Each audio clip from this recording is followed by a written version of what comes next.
Hello, this is Photography Gamer. Welcome back to the channel. Thank you to everyone who watched the previous episode on No Man's Sky. In today's episode, I'll be looking at the photo mode in Marvel's Spider-Man. I'll be breaking down the game's photo mode functions. Following this, I'll focus on this episode's special topic, using frames and borders, where I'll break down what you can do with frames to create interesting and creative shots. Finally, I'll conclude the episode with some questions I've received from the virtual photography community. Okay, so Marvel's Spider-Man is a very popular photo mode based on what I see on Twitter. It's an open world game, and obviously being Spider-Man, it means you can do some fantastical kind of moves and swing around this large city. So there's plenty of options, plenty of interesting situations you can get into. So first, let's look at the basic functions. To enter the photo mode, pause the action and click on the photo mode option.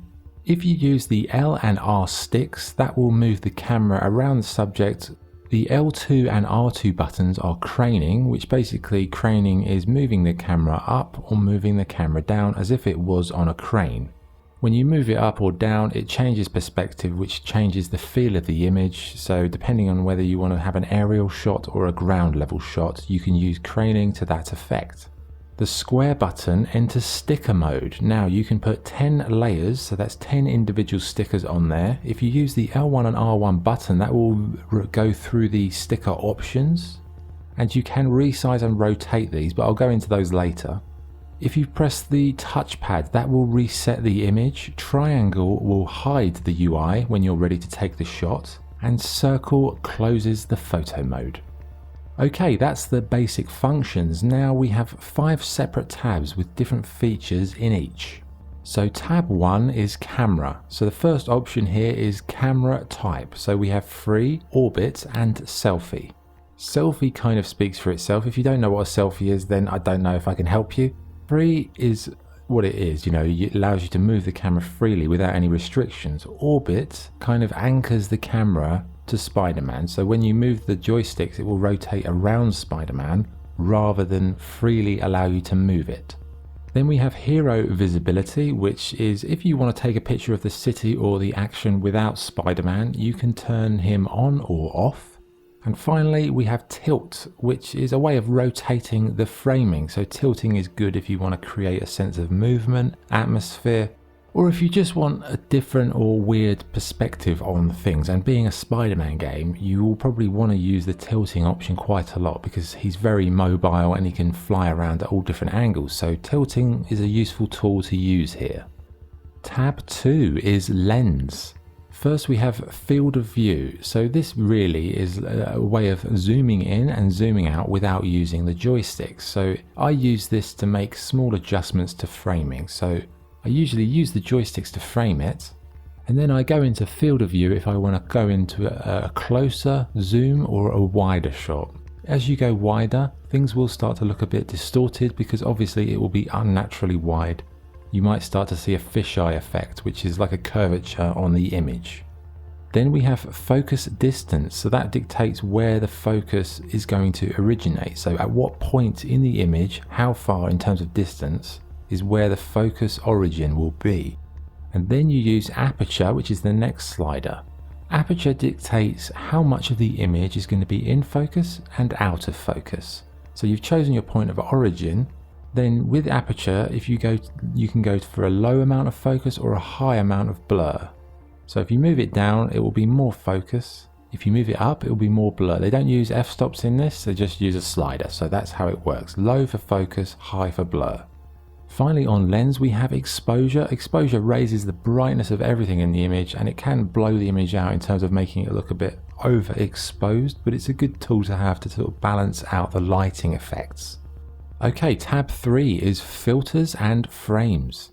Now we have filter type. Now there's a lot of really good filters here. There's a big selection, so I would recommend scanning through these when you're taking an image because filters have a nice impact on images. Not all of them, but there might be one that really does something to your image. It might make things pop out a bit more. It might change the coloring. It might just make a little bit of a difference to what you're doing that will elevate it into a higher category, But if you've chose a filter but you feel it's a little harsh, you go to the blend function and you just slide the filter intensity down or up depending on whether you want more or less. This is also something you can do if you want black and white photos. Choose the black and white filter or whatever it's called here and then slide it up to 100, then you'll have a black and white image. Then we have frame selection, so you have a wide array of different frames you can put around the borders of the image. Now, being Spider-Man, there's some really cool ones here, like replicating kind of famous covers of the Spider-Man comic. And you can use the intensity, the vignette center clear function here to kind of create a very intense border or a very sort of subtle light border. You don't have to use vignettes, but they do have a nice effect if you really want to emphasize something centrally. Next we have film grain size and film grain strength. Now I do like adding a little bit of grain to photos because it gives it a sense of character and mood. However, the grain effect in Spider-Man, it's not very good. I would say it's something I've barely even used. It's almost like you can't even notice it when you're changing it. So it's nice to have the feature. It would have been nice if they'd have gone a little bit more heavy-handed with it to give you some more variety. Personally, I would use sharpening instead, which is the fifth option on overlay. Sharpening will just make the image have more clarity and just kind of make it pop out a little bit more. So I would recommend don't bother using grain, use sharpening. And the final tab 5, is selfie. So if you want to take a selfie with Spider-Man, you do that option earlier on in one of the other tabs.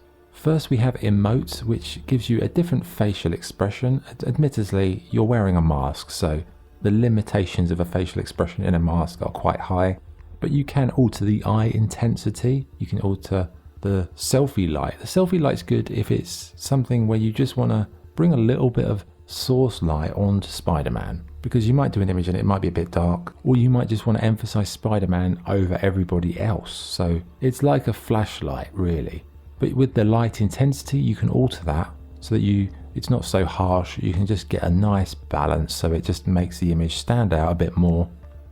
Okay, those are the photo mode functions in Marvel Spider-Man. Overall, I would say it's a very, very good mode. There's a lot of positives to come from it. The bokeh effect, for those who don't know what bokeh is, it's the blurring you get when you play with aperture. That's really, really nicely handled, very, very smooth. That really helps. You've got excellent stickers, frames and borders, and having a selfie mode is kind of fun. The negatives are that there is no saturation or contrast sliders. That's a bit of an obvious omission. The grain effects are not great, but then again sharpening kind of works as an alternative. And you can't actually change the player's standing position like a la Death Stranding or Horizon Zero Dawn. That would have been something I think this game needed, but then again you can't have everything. So I would say it's a very good mode, one of the better photo modes, very easy to use, really good functionality, and I would say it's probably a 9.5 out of 10 for the photo mode. Okay, so the special topic for this episode is using frames and borders. Okay, so frames and borders, they are featured in most games. They give you the option to sort of put maybe cinematic borders on, colourful borders, borders relating to the image, or various other kind of quirky things. Now, I don't really use them most of the time because I feel they're quite superfluous. They're quite, a lot of them are quite silly. They don't really make the image any better usually. However, with some games they really do. So how should you use them and when? Well, let's take Spider-Man for example. Spider-Man is a famous comic book character.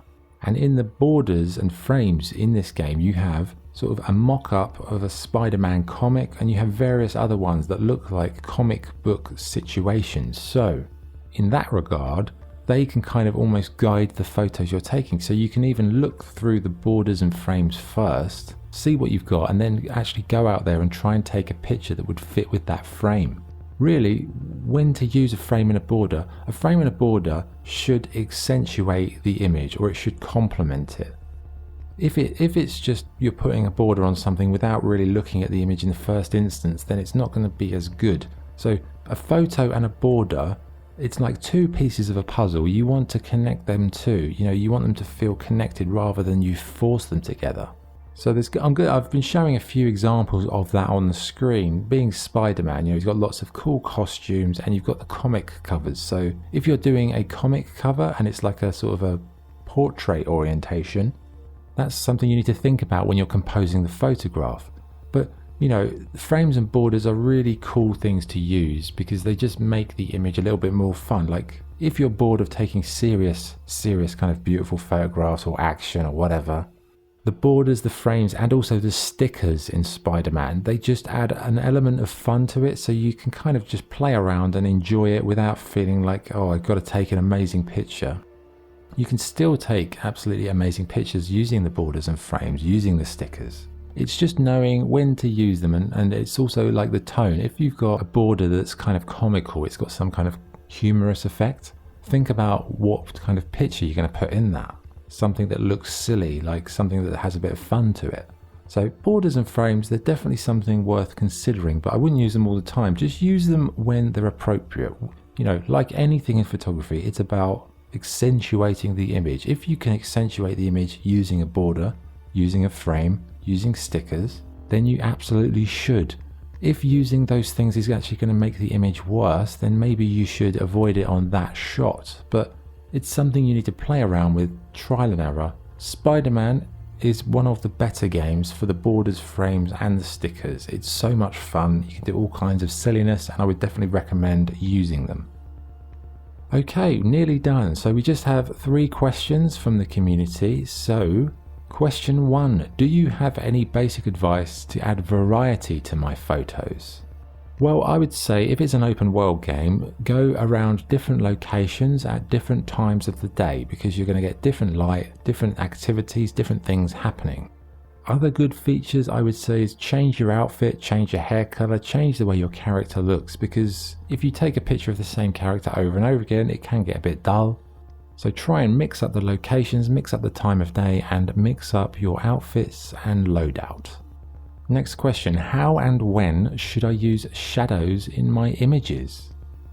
Well, shadows really, what do? They create a sense of atmosphere, because when there's a shadow, it means you can't see what's really there. It hides something, or it's a kind of a mysterious, shadowy silhouette, something like that. So shadows are good for mood, atmosphere, and a kind of a weird feeling. Like if you have a character standing somewhere and you take a picture of their shadow at the same time, it has a kind of a nice duality to it. Or if you use a really bright source light from one side of the subject, the other side of the subject will be dark, which has a kind of a film noir type cinematic feel. Using shadows is really connected to using light. How you use the light dictates how the shadows appear. How the shadows appear dictates how the image feels. So shadows are very, very important because they give you context, and I would recommend people use them because photography is all about atmosphere, it's all about depth, it's all about character, and shadows really add a lot of that to it. Okay, final question. Even if a game is really colourful, should I still use black and white for the shots? Well look, even if a game is very colourful, there's no reason why you can't shoot in black and white. Really, using black and white is a style choice. Does it look better in colour? Does it look better in black and white? Obviously, if you're playing games like Horizon Zero Dawn, No Man's Sky, Ghost of Tsushima, the temptation is to just blow colour out all the time and just have super colourful images because they're such vibrant games. But black and white photography is something you should think about sometimes, and Ghost of Tsushima is a good option for that because you have Kurosawa mode, which I'll cover in another episode. That's a good one if you want to learn how to take good black and white shots, because you can walk around the game world and look at everything in black and white. But definitely do not feel restricted just because you're playing a very colourful game that you can't take the colour out. Sometimes images look better when the colour is gone. So it's really a balance, it's really a style choice. Just play around with it. If you're taking a picture, take it, do it in colour, then take the colour out, see what it looks like. And then over time, if you do that enough times, you'll start to see, okay, these types of ones are good in colour, these ones are good in black and white. Don't be limited by the fact that the game is colourful itself. Okay, there you go. We are wrapped up for another episode. Thank you for watching. As usual, I hope it has been informative. I hope I've managed to break down the photo mode and give you a few little tips and bits of information that might make photo modes easier for you to use and more fun for you to use. If there's anything in this episode you're not sure about, add in the comments and I'll do my best to answer. If you have questions for the next episode, please tweet me at photog_gamer or add into the comments again. Or if there's a specific game I haven't covered, let me know and I'll see what I can do. But again, hope it's been a good episode. If you've enjoyed it, let me know. I'll be back with, what's the next one? I can't remember. I think the next one might be the Ghost Recon special where I'm going to do 2 games in one, but I'll confirm that soon. In the meantime, have a great day everyone, stay safe. This is Photography Gamer signing off. Thank you.